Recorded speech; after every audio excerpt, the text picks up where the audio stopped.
Hello you guys, welcome back to my channel. If you're new here, hi, I'm Allie, and today it is officially the end of the full Moon Readathon. I have a couple days left, and I'm going to be completing my last card during this. If you haven't been filled in by now, this readathon is hosted by Jan.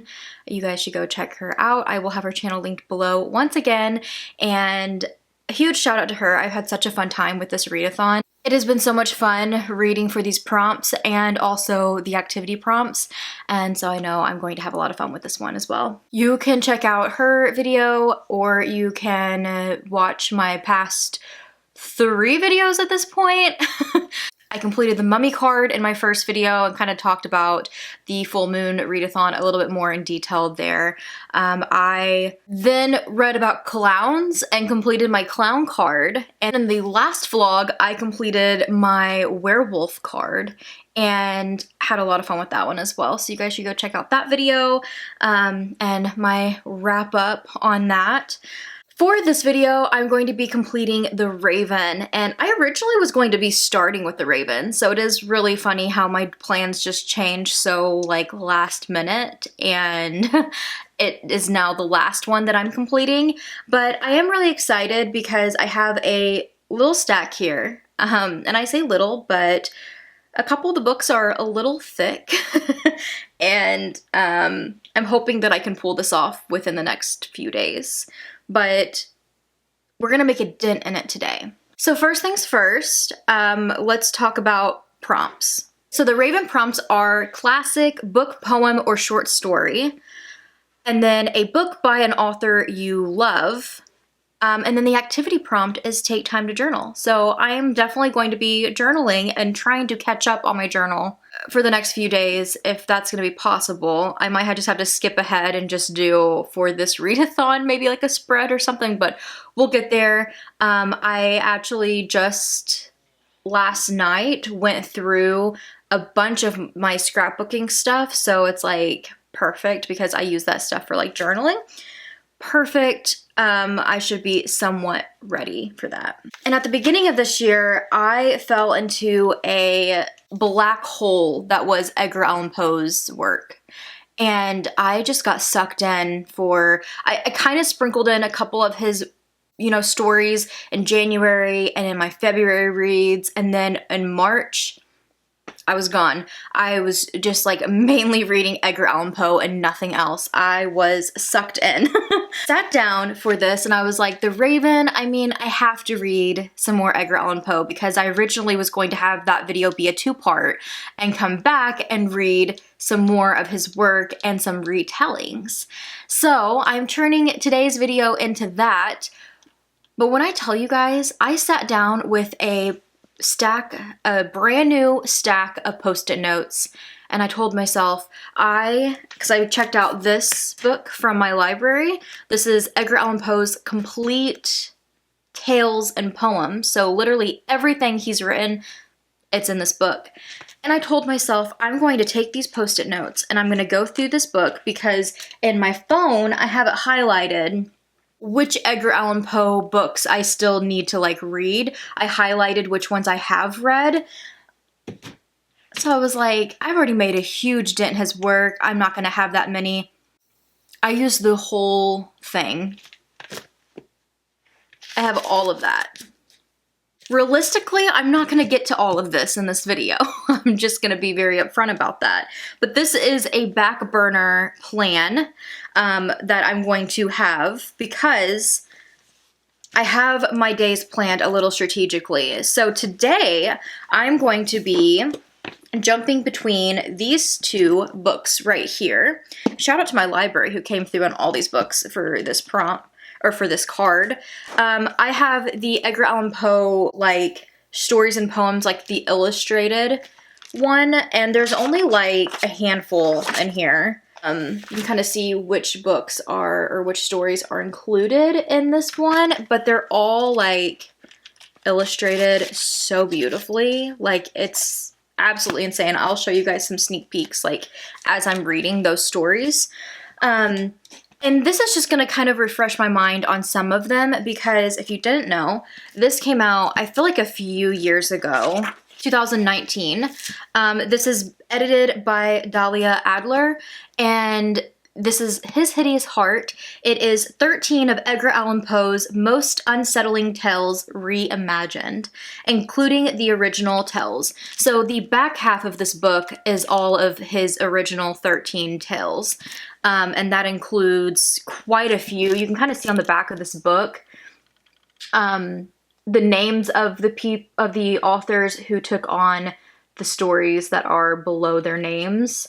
We will definitely talk about it as we go as well, so if you want to know, just hang tight for a few more minutes.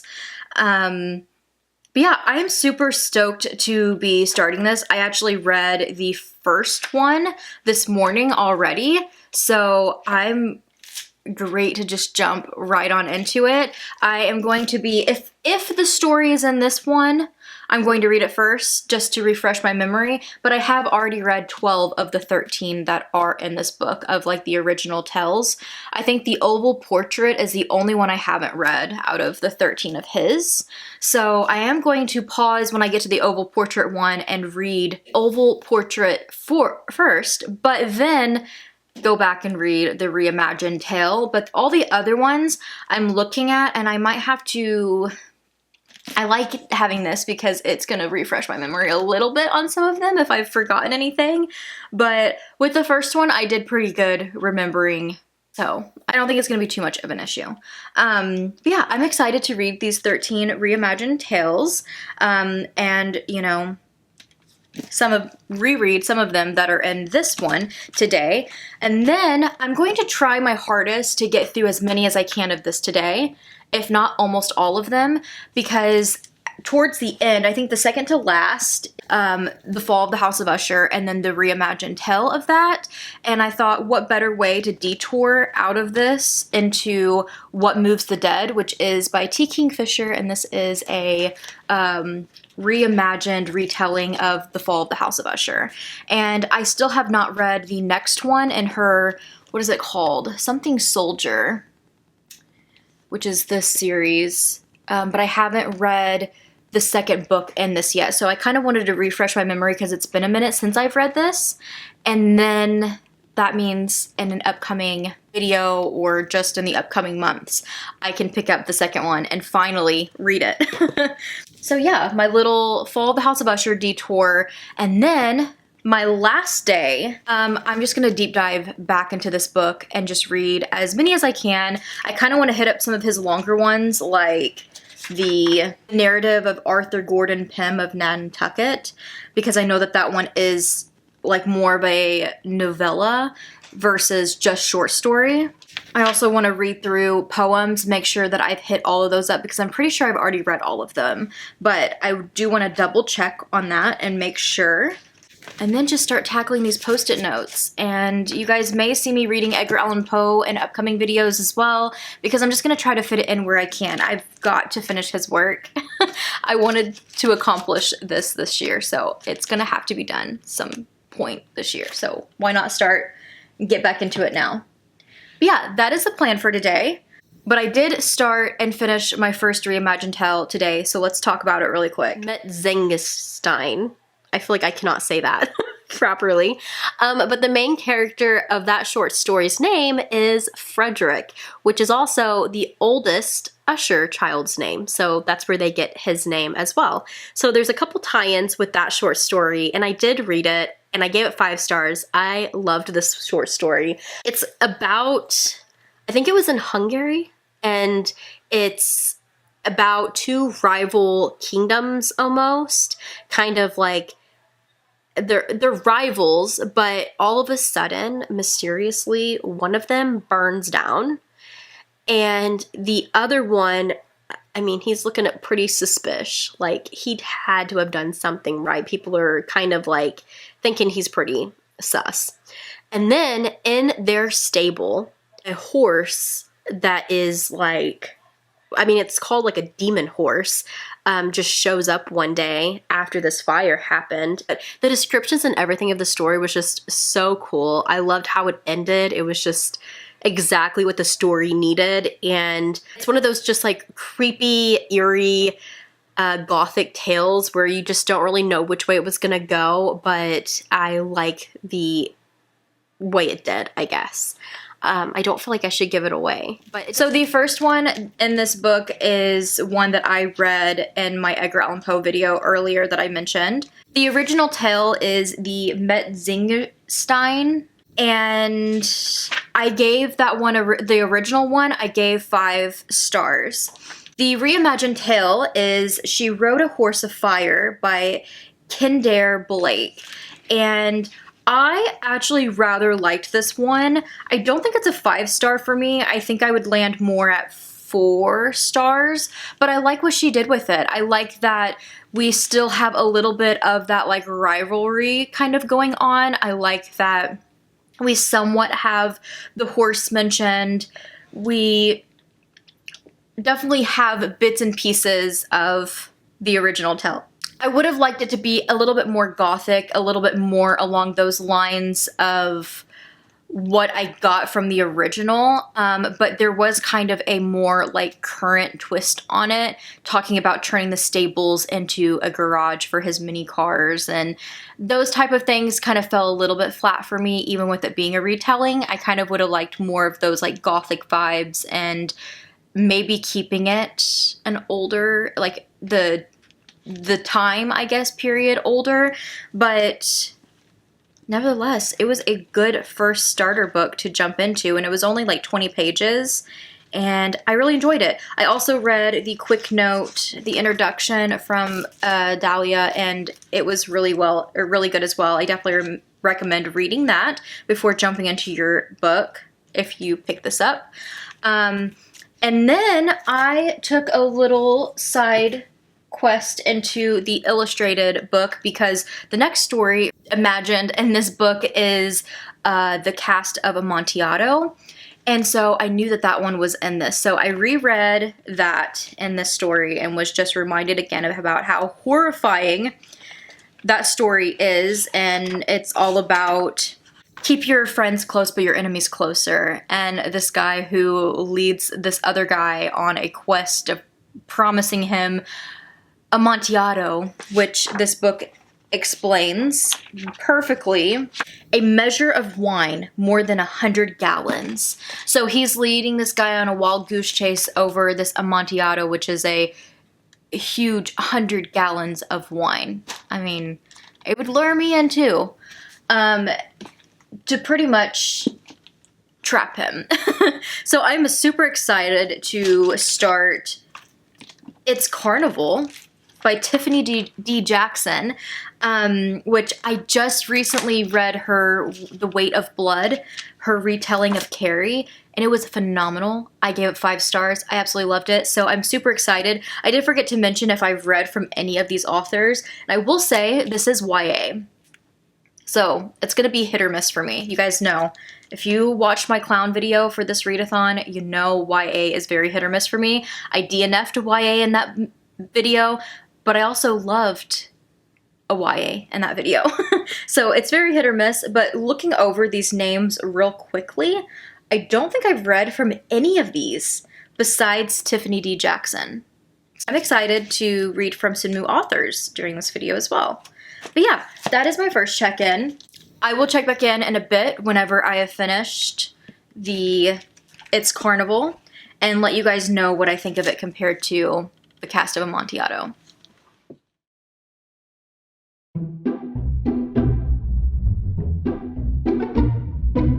Macmillan Audio presents His Hideous Heart, 13 of Edgar Allan Poe's most unsettling tales, reimagined. Edited by Dahlia Adler. Read for you by Dahlia Adler, Kendare Blake, Georgia Brown, Caitlin Davies, James Foey, Tessa Grattan, Jeanette Illich, Emily Lloyd-Jones, Amanda Lovelace, Robin Miles, Hilary Monahan, Caleb Rowick, Natalie Nodis, and Fran Wild.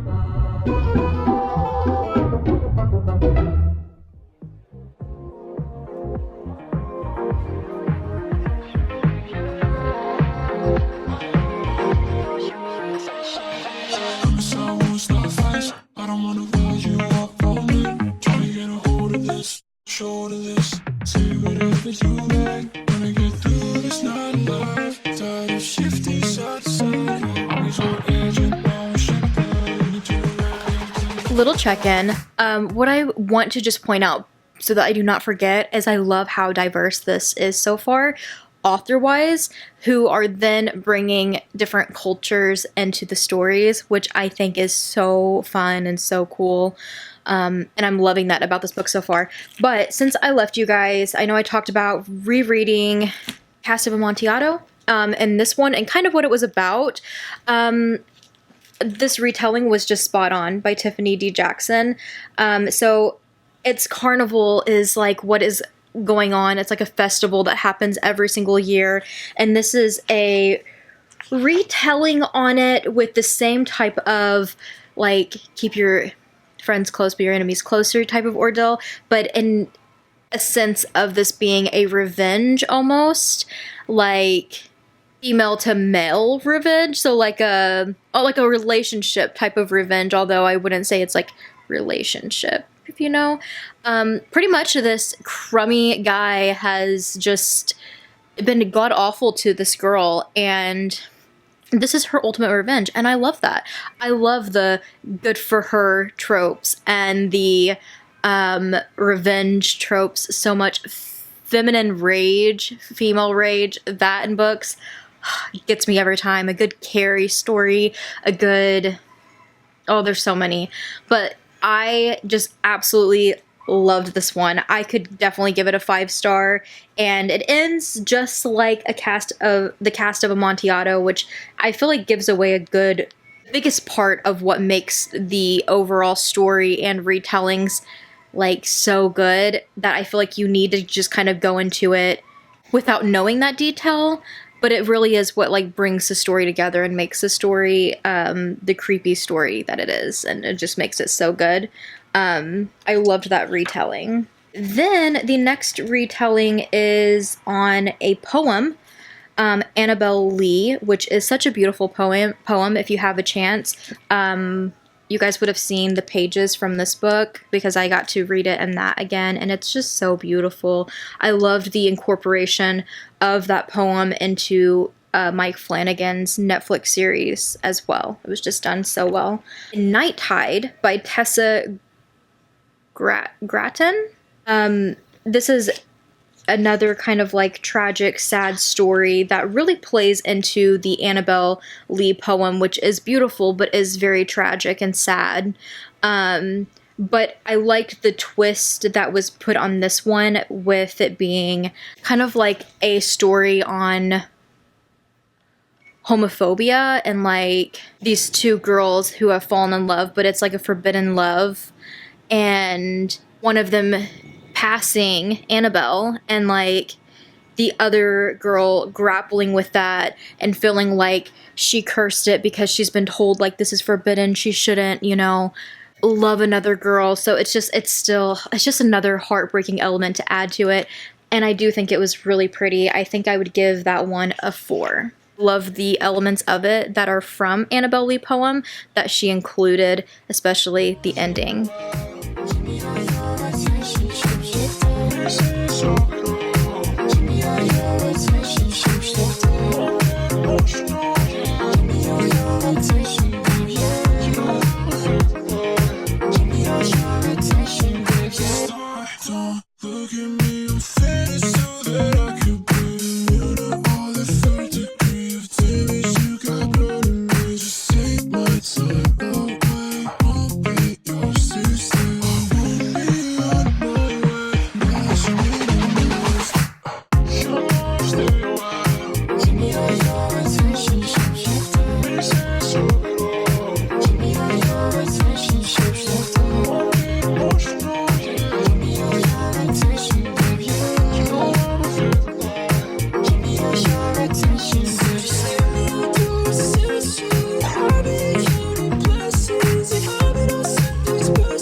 don't wanna rise you up all night. Trying to get a hold of this, short of this. Say whatever you like. Gonna get through this night alive. Tired of shifting side to side. Always on edge and now shit good. You need to ride till you get by.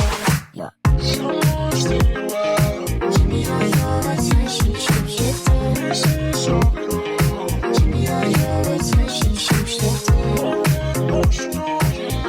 Don't mind my appearance or the noise. Do you guys hear the cicadas? They're so loud this year. We are at the park.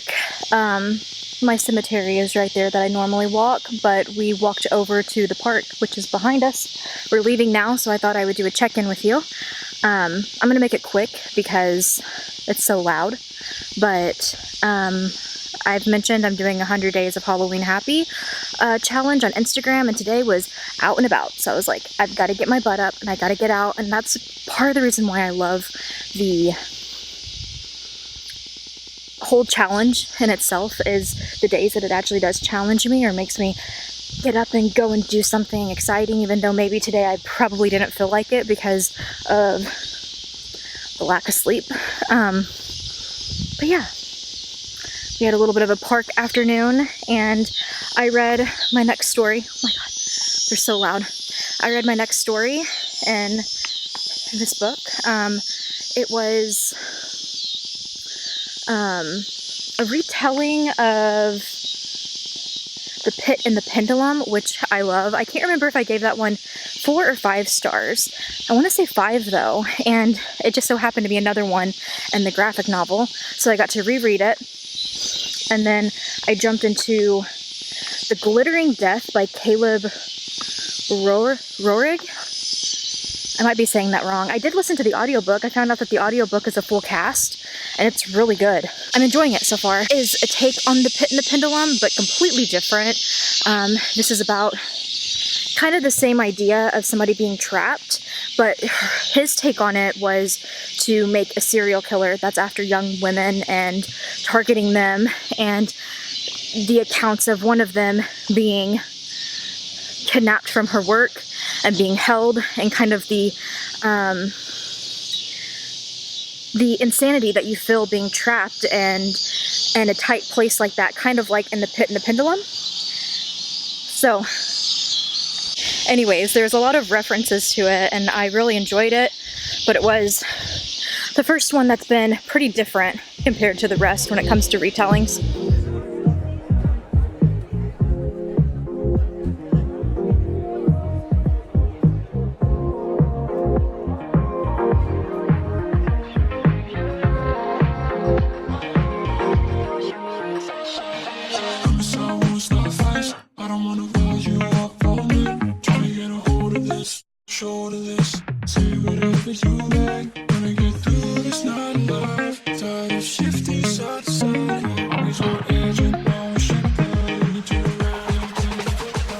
Alright, I have 2 little bars on my battery and a huge update for you guys, so I'm gonna try to speed run it a little bit. Oh, I forgot to check the footage. I don't know if the last footage was super loud and overwhelming for you guys. I apologize if that was the case, but I completely forgot to check it when we got home. We have since relaxed for a little bit, got the boys to bed, you know, all the nightly things, and we've been laying in bed. We've both been so tired. It is 10:30 now. I'm exhausted tonight. Like, I am just exhausted. The end of this readathon is killer. James is already asleep. Like, this week, it also doesn't help that, like, he's been back at work, but today they're, like, preparing for open houses and stuff like that, and then tomorrow we have one of the boys' open houses, and then the next day is Roman's birthday and another open house for the other boy. I think Roman's is tomorrow, and then Axel's is on Roman's birthday. It's gonna be a hectic week, and then James has one more open house that he has to be at the school for, and busy week. This is the week before school starts, so that is why. Anyways, I have made some more progress on both of these. I only have one more I think, in here. Wait. Is The Fall of the House of Usher not in here? It's not. I'm shocked by that. But I only have one in here left that I need to read. We're gonna get to all of these. Let me see. I last left you guys at the park with, or the Pit and the Pendulum. The Glittering Death by Caleb. Okay, Rorig. I'm probably saying that wrong. Next up is A Drop of Stolen Ink by Emily Lloyd Jones. This is inspired by the Purloined Letter, and this is the third installment that he did on kind of some of the first ever mystery detective stories. I talked about it more in my Edgar Allan Poe video, but I really enjoyed Murders in the Rue Morgue, and there's another one. I can't think of what it's called. It's the second one. I actually really enjoyed those two. Out of the three, this one was actually my least favorite. The Purloin Letter, whatever, however you say it, was actually my least favorite. And it even took me a minute because I was just like, that was just about a missing letter, right? That's literally all I remembered of it. I did rate them on Goodreads together, those three stories, because it follows Auguste Dupont. It follows him. He's the detective. So I was looking up, seeing what other people were saying, and I feel like this person on Chris on Goodreads, he said, the Purloin Letter, in which a letter is taken from a royal apartment and is used in a political blackmail scheme. Here, Dupont uses deduction and craftiness in order to find the missing letter. And yeah, that's literally the story. And a lot of people don't like this one. It's just a very, I don't know, I just didn't really find it super entertaining. And obviously it's kind of left me since reading it. It did not stay with me. I will say Emily really went there with this and making this reimagined story so much more interesting. Even bringing in some sci-fi elements and making it, again, just super interesting. Her take on it is about this girl who is kind of working undercover and going into this job as a, what is it called? An intern. And we find out that she's on a mission undercover to figure out what happened to this tattoo that the boss has stolen, and so she has to find it, and she's promised if you find this, you get to go back to your regular life.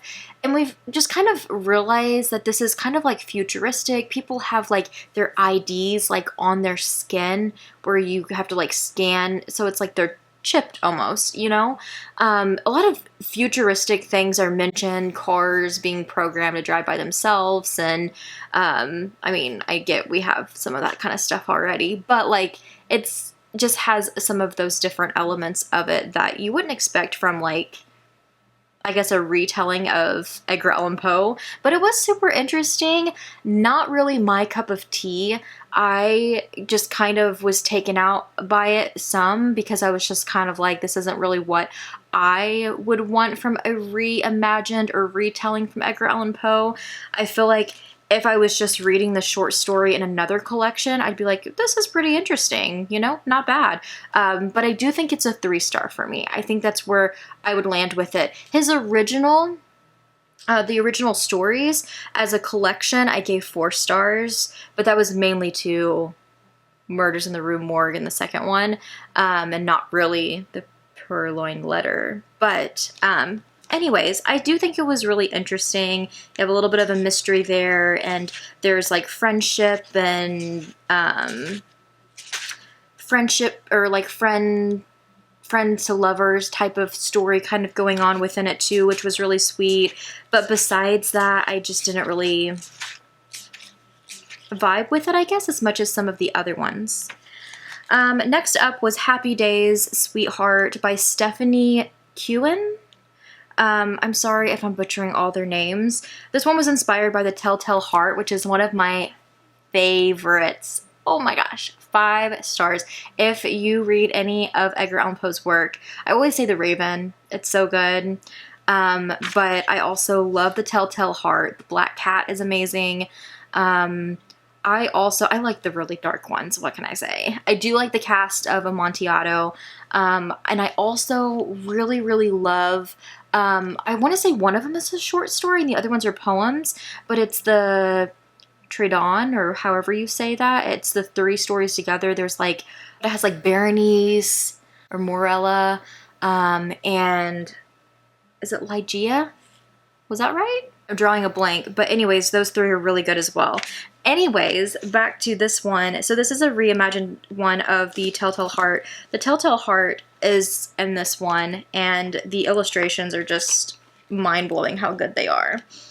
But yeah, The Telltale Heart is about this guy who is like, it's almost like he's like watching over this like elderly man, and this elderly man is like, it seems like he's like blind or something in one of his eyes, and that eye is haunting this other guy, and this guy is like obsessed with this eye, and it's freaking him out to a point to where it's like drastic measures, like he's standing outside the door and watching and peeking in every single night because this eye is haunting him, until he finally just snaps and it gets a little gruesome and gory. And then the guy with the eye, his heart, the thump of his heart starts like pretty much like haunting the other guy, and to a point to where like he can't stop hearing his heart, and it's making him reach insanity. And it's such a good one.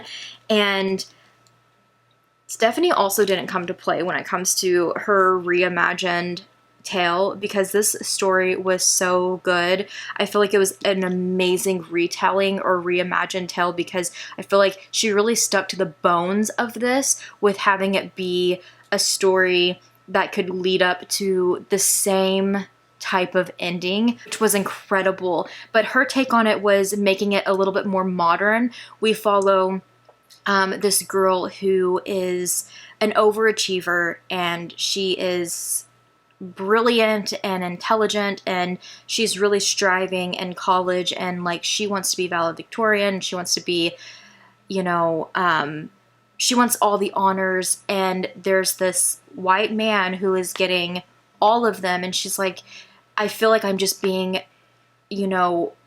overshadowed and everything always, and feeling like she can never top it.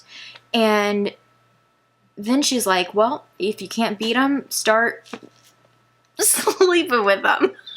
So she forms like a romance bond with this guy, and it ends up being the same type of tale as far as her just going mad and losing it, and his heart haunting her. And it was just perfect. I would give it 5 stars. I also like the little twist on the end that's different than The Telltale Heart. I didn't know how to feel at first, and I was like, ooh, is that gonna make it a 4 for me? But I honestly think it just fits so perfectly in a modern reimagined tale of it that I loved it.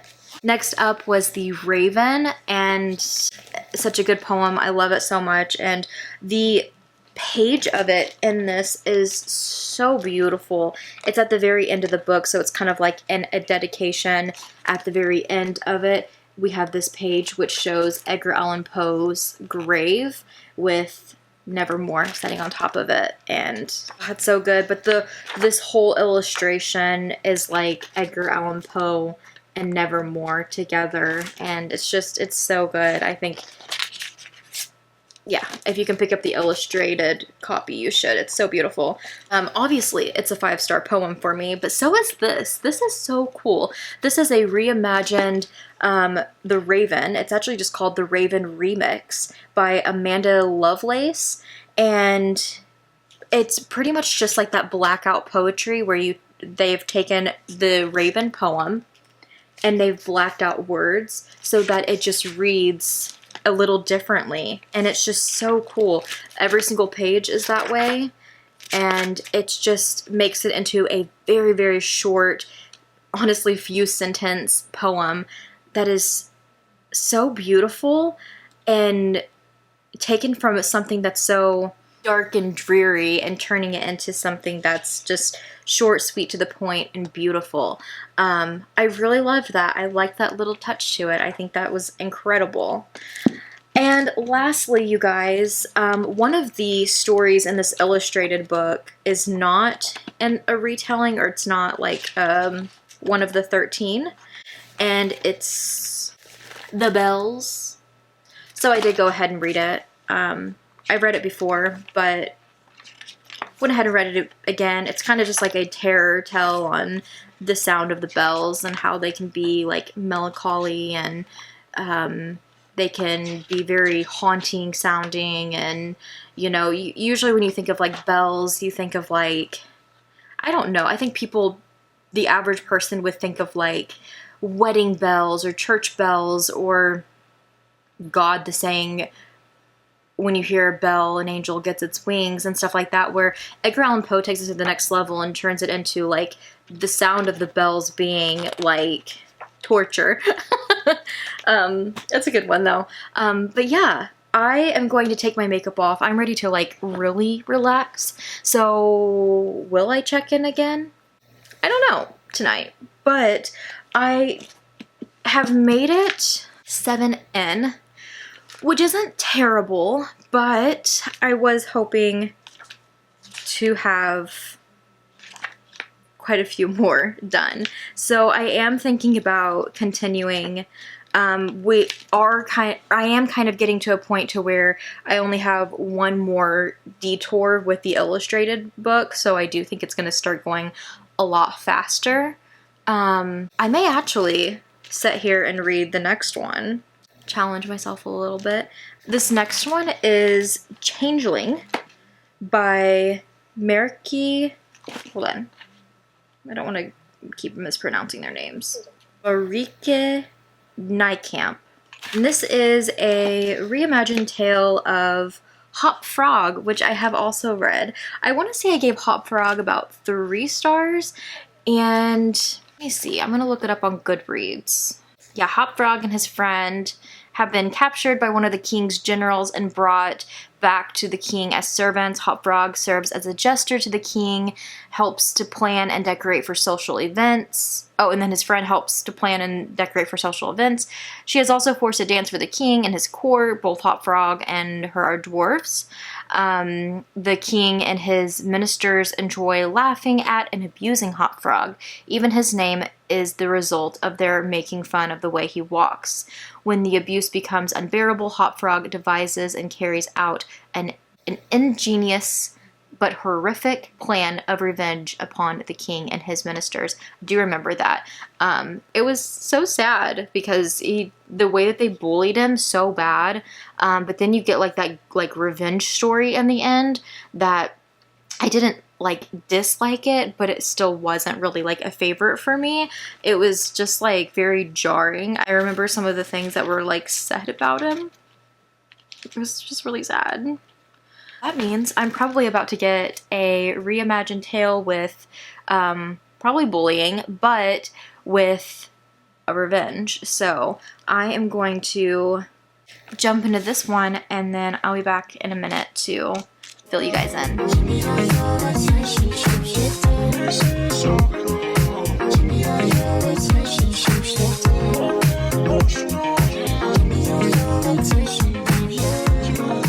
Alright, change of plans. So I ended up getting a snack. So I've just been sitting here reading, and I was like, I can do this. I can power through and get a second wind for a bit. Changeling, I'm landing at a 3 star with it. I like the aspects of what they did with it because Hop Frog did feel very almost like medieval fantasy, where with this they spun it, and instead of it following a male character, we are following a female. And there's also talks of fae, and it's almost like she has like this like fairy godmother that can come and take her to a new world and take her out of the awful life that she has. It kind of is reminding me a little bit of the Wayward children's series. Starts in 1832 and then I think goes to like 1890 something. And it's just very fantasy, and it does follow a girl who is handicapped and is made fun of and is used as a servant and just treated so badly until this said fae or person comes and saves her and takes her to another world, where then she gets to go and you know, they do get their like revenge, but then they go and she gets to see firsthand like saving someone else and seeing somebody else having the same type of life and being able to help with their revenge as well, and it's like a continued cycle of helping each other. So I did like it, but ultimately I think if I was a bigger, maybe fantasy girly, it would have worked a little bit better for me too, but I did just land at a 3. And then the next one, reimagined story inspired by The Oval Portrait. I've never read The Oval Portrait, so I just read it, and you guys, it's so good. I think I'm landing at 5 stars with The Oval Portrait. It is about this guy who's like in this like chateau, and he picks up this book and is like learning about like the history of, you know, this place, and he starts learning about this like portrait, and it's so hard, I feel like, to talk about Edgar Allan Poe's work without spoiling the entire story, but it's haunting, and it's just such a unique take on it, and the story in general reminds me of those like Halloween decor mirrors that you'll sometimes see at craft or hobby stores, where it'll be like an oval gold frame and it'll have like a girl, like a really beautiful woman in it, and then like if you turn a certain way, all of a sudden she turns to like a skeleton. For some reason it reminded me of that, and I say that because that's not like the actual full-on story, but I feel like that might have been where that concept or where the idea of those came from. I thought it was really cool.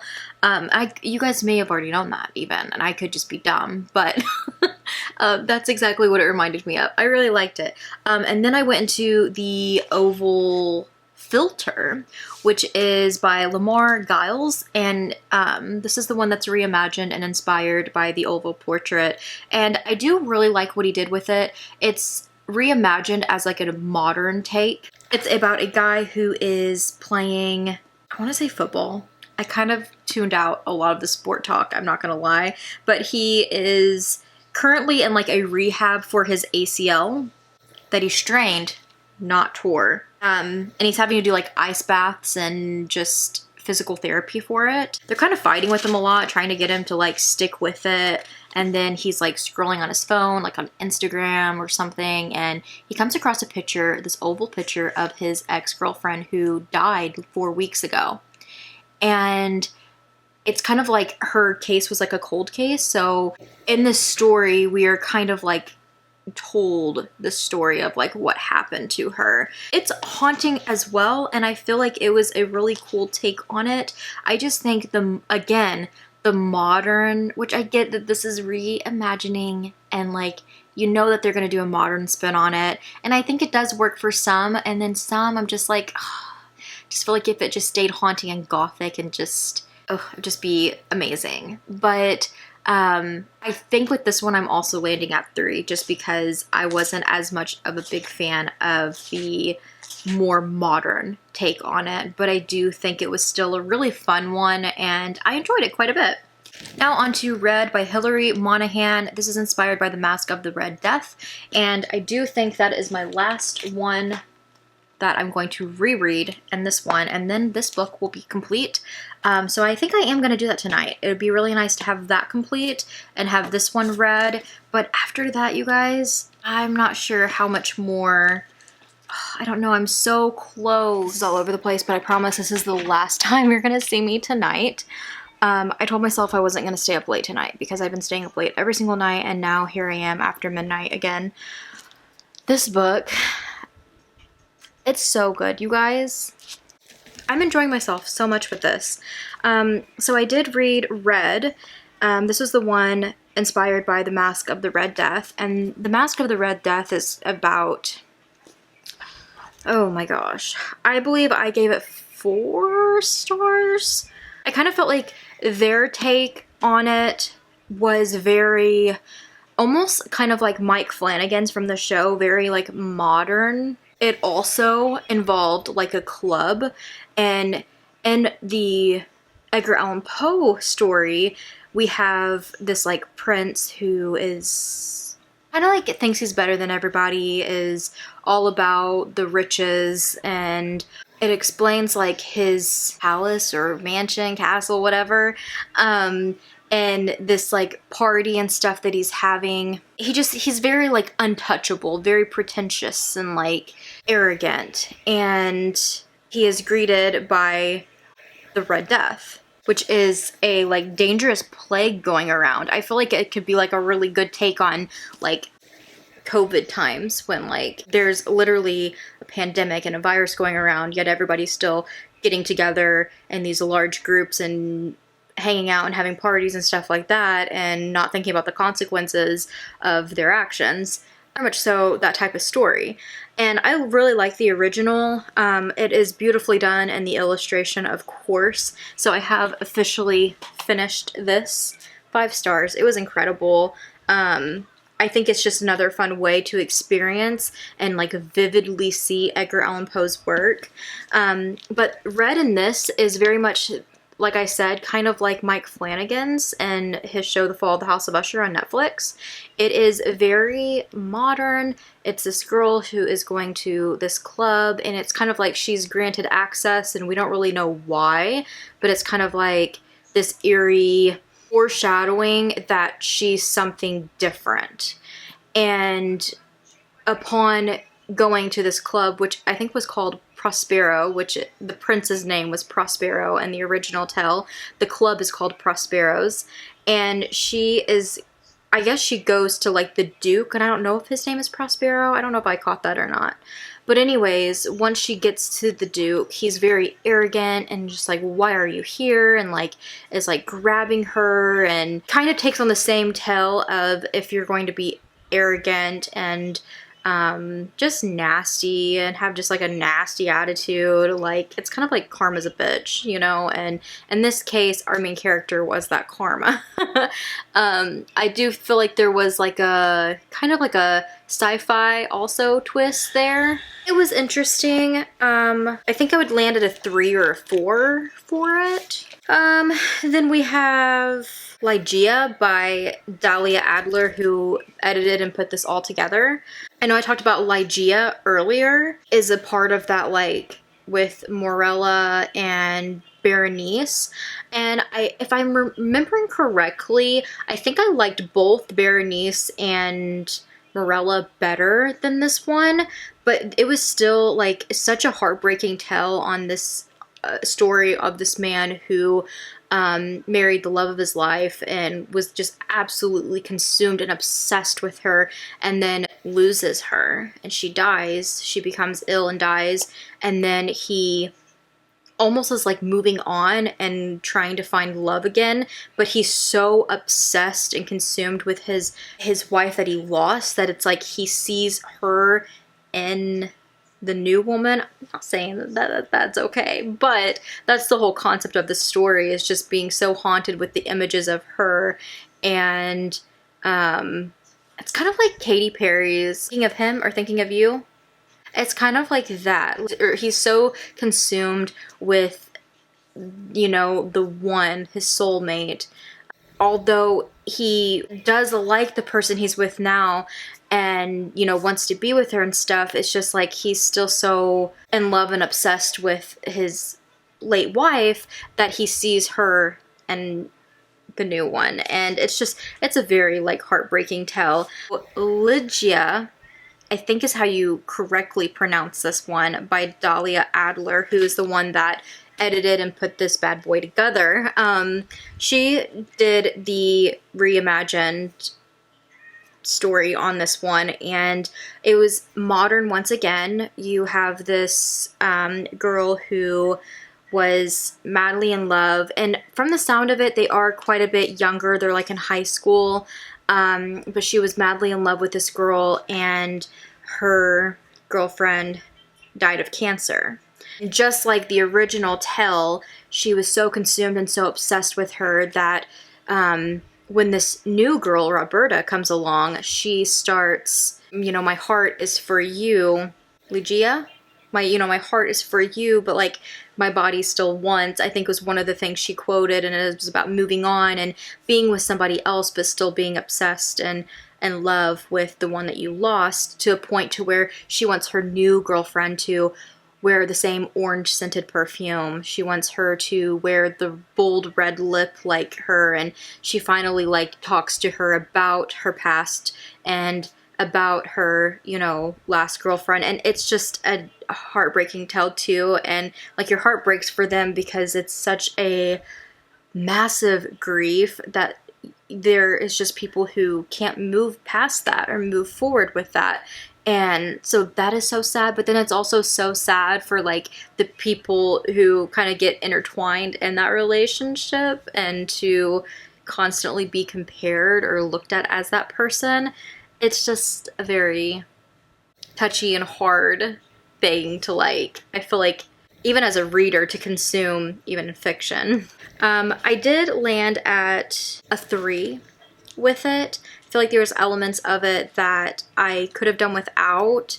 I still think it was good, but honestly, I think the ending really helped pull it together, although it was a pretty abrupt one. Then I skipped the next one because it's the reimagined Fall of the House of Usher. But I did go ahead and read the last one, which is The Murders in the Rue Apartel. Boroke? I could be saying that so wrong. Murders in the Rue Apartel, Boroke. Not too bad. And this is by Rin Chupeco. Rin Chupeco. This one, I'm not gonna lie, it was almost a 2-star. So this one was inspired by The Murders in the Rue Morgue, which I talked about earlier. It's the same as like the Auguste Dupont, who is the detective. It's kind of like the original Sherlock Holmes stories. It's what inspired Sherlock Holmes from Edgar Allan Poe. And I loved Murders in the Rue Morgue. I did give the 3 books together, or short stories together, 4 stars. I don't like them as much as his just like very weird or very morbid horror, but I still really enjoyed them, and I think it's really cool that he inspired like Sherlock Holmes and mysteries. But I love that one so much that reading this one, I was like, what is going on? It is so modern to a point to where I really just fell out of the story. I just was not enjoying it whatsoever. This is about, our main character is pretty much just talking to their bestie about this boy, Augie is what she calls him, and about going on a trip with him and how he's just perfect, and just explaining it. But it's very, and while I appreciate some of it because this story is very pride, very LGBT Q plus, and there's all the aspects to it that make this whole collection even more diverse and even more like just really bringing it all together and making sure that there's a voice for like every community. I feel like they've just done amazing with that in this collection. And so I love that aspect of it, but there was so many, even at the end of this story, there's like an LGBTQ plus slang section, and it goes through all the words that were mentioned in the story that you may have not known and what they mean.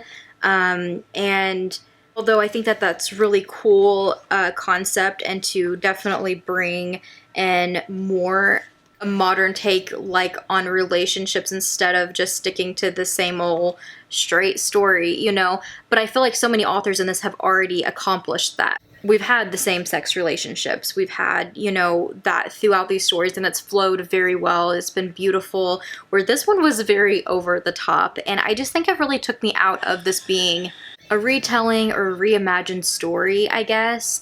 And not just that, it just takes away from the original story completely. It's not really there, like, at all. It got boosted up to a 3-star because of the ending, and I'm so sad, and it's so unfortunate that I can't tell you what it is. But the ending was just phenomenal. I really wish that I would have vibed with it a lot more throughout the story to a point to where I could have rated it higher, and I probably would have if it wasn't for the fact that this is a retelling and inspired by Murders in the Rue Morgue, because I didn't get that vibe from that story whatsoever, besides this being a mystery and a murder happening, and that's pretty much it. There was barely anything to the story that had to do with that one. So because of that, I am landing at a 3, and I'm going to bed, you guys. I will talk more about this tomorrow. I'm going to read the last one, which is for The Fall of the House of Usher, and then I'm going to also start or reread What Moves the Dead by T. Kingfisher, and then probably finish out my last day of the readathon by just reading some more of Edgar Allan Poe's work and just see how many I complete, and sleep and edit and sleep and edit and repeat, because I've fallen behind on editing and posting these vlogs for you guys. So once this readathon's over, I will actually be able to get more of these videos up. I'm just so tired. Don't look at me, I'm faded so that I could breathe. You know all the third degree of damage you got blood in me. Just take my time away, won't be yours to stay. I won't be on my way, now you need me most. Sure, stay a while. Give me all your attention, shapeshifter. Pieces of it all. Give me all your attention, shapeshifter. Won't be emotional, yeah. Give me all your attention, baby. You know I'm a fit. Good morning, you guys. I'm sitting here with my latte. This is how I'm feeling today. Although I am feeling very successful and very motivated, determined to finish this readathon. I just finished the last story in this book, His Hideous Heart. And it was The Fall of the Bank of Usher. I apologize. I know my camera is just not wanting to focus on me. It's probably the face mask. But this one was by Fran Wilde, and it's inspired by The Fall of the House of Usher. Today is the Fall of the House of Usher day for me, and I am having quite the time. The Fall of the House of Usher is kind of like the downfall of the Usher line. A friend is called by Roderick Usher to his house, and he tells them that his sister Madeline has fallen sick and things are just not looking good, and it's the continuous downfall, and it's very sinister, very haunted, very dark story. One that I would always recommend. But this one I feel like was a really cool, modern, reimagined.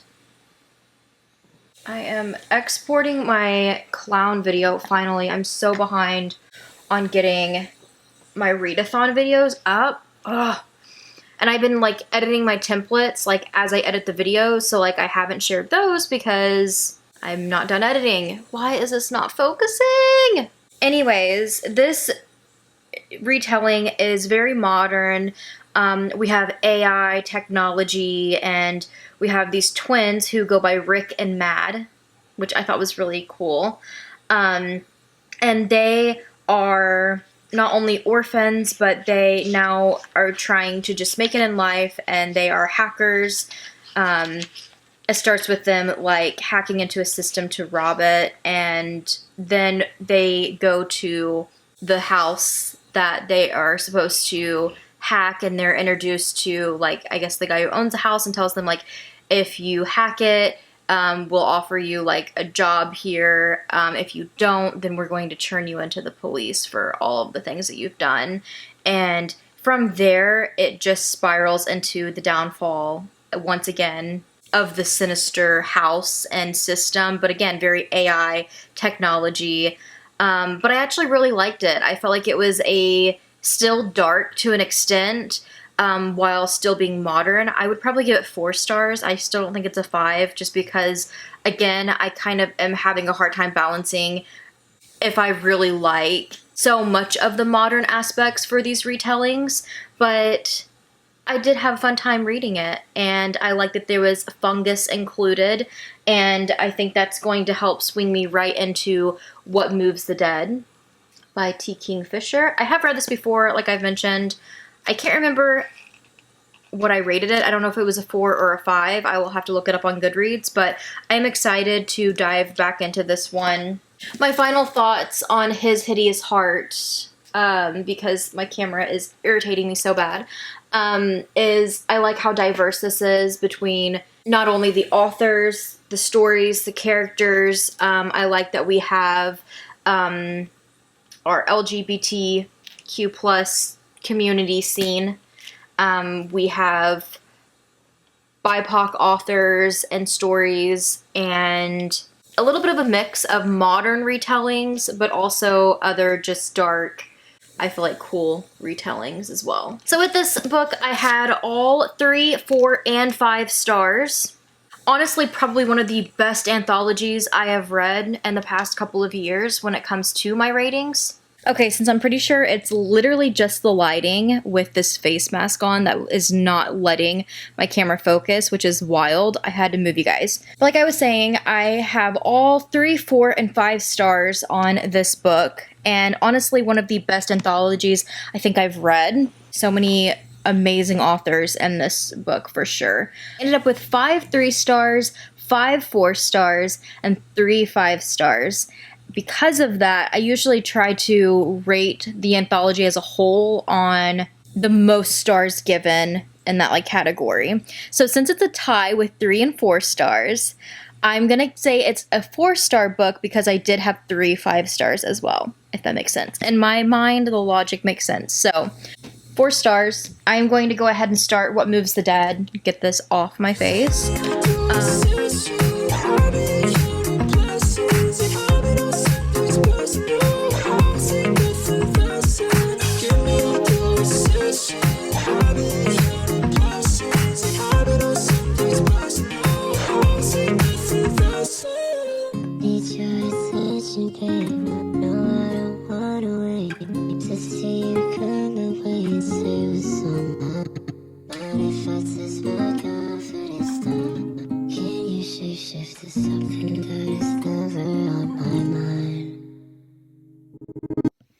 Alright, you guys, I am officially here to wrap up the Raven card. No, there was no check-ins for this one. It is such a small book that it was so easy to just fly through, and it's just as loved as it was before and as a 5-star to me. I just absolutely love this book so much, and this book was the reason I fell in love with T. Kingfisher, so it was so nice rereading it. I have literally been followed by mushrooms this year, and I manifested that, so I'm excited about it. I started my like little creative journal, reading journal, and I drew these like pink mushrooms, and I wrote down Sylvia Plath's mushrooms poem, and I put 2024, here's to more mushrooms, books, and nature. And I feel like I've accomplished that. I feel like I've read books with mushrooms in them. We went to our first ever like official foray with like other people who are obsessed with mushrooms, and we found some really cool ones. We found chanterelles that were in season, but we also like went at the perfect time for trumpets to be in season, which are these little black mushrooms that kind of like curve out. They look like a trumpet. Really cool. And I brought them home, cleaned them up, and dehydrated them so that we could eat them in soups, and we have since ate them in soups, and they're just so good. And here I am reading about mushrooms again. So good. And I feel like if you ask me which retelling of an Edgar Allan Poe story to read, I would always recommend What Moves the Dead. And with that being said, I have accomplished 4 books in this. the question of the hour is, did I ever get back into any of Edgar Allan Poe's work? And the answer is no. I did not. I am probably going to go ahead and jump back into it and start reading some of his stories here and there until I have to take the book back to the library, because like I said, this year I really want to accomplish that. I want to read all of his work, so I really hope I get to all of them. But I am really ecstatic with what I was able to complete, not just in this Raven video, but in this readathon as a whole, and I have had such an amazing time. And with that being said, this video is so long. I had 3 5 stars. The graphic novel I gave 5 stars. The short story, The Oval Portrait by Edgar Allan Poe, I gave 5 stars. What Moves the Dead, I gave 5 stars. And then His Hideous Heart, which I've been reading, the 13 reimagined retellings, I gave 4 stars. So, and that covers the prompts for reading classics, because I've been reading from Edgar Allan Poe. Also, the other prompt, I believe, off the top of my head, was read from a favorite author, and I can definitely say Edgar Allan Poe would be a favorite. T. Kingfisher, also Tiffany D. Jackson, who wrote one of the short stories in His Hideous Heart, was already an author that I've read from and loved her work before. So I feel like I could say all 3 of those. So I feel like the reading prompts are done, and I have done a little bit of journaling. I've only just started my full moon readathon spread for my reading journal, but my printer ran out of ink, so I couldn't print out any of the photos of the books that I've read, but I think I'm going to section it off by each one, so like the mummy, the clown, the werewolf, the raven, and have, like, you know, the books that I read, the stars, how many stars I gave them, so on and so forth. Maybe the prompts as well, we will see, but I feel like I've accomplished it because I at least did some of it. I did the painting part at least. Yeah, that is it, you guys. Let me know if you participated in the full moon readathon. How did you do? Did you collect all 4 cards? I'm so excited to say that I did. And again, all my videos are going to be linked down below for this readathon. If you missed any of my cards, you can go see me collect the mummy, the clown, the werewolf, and now the raven. Thank you guys so much for watching. I appreciate it, and I'll see you in my next video.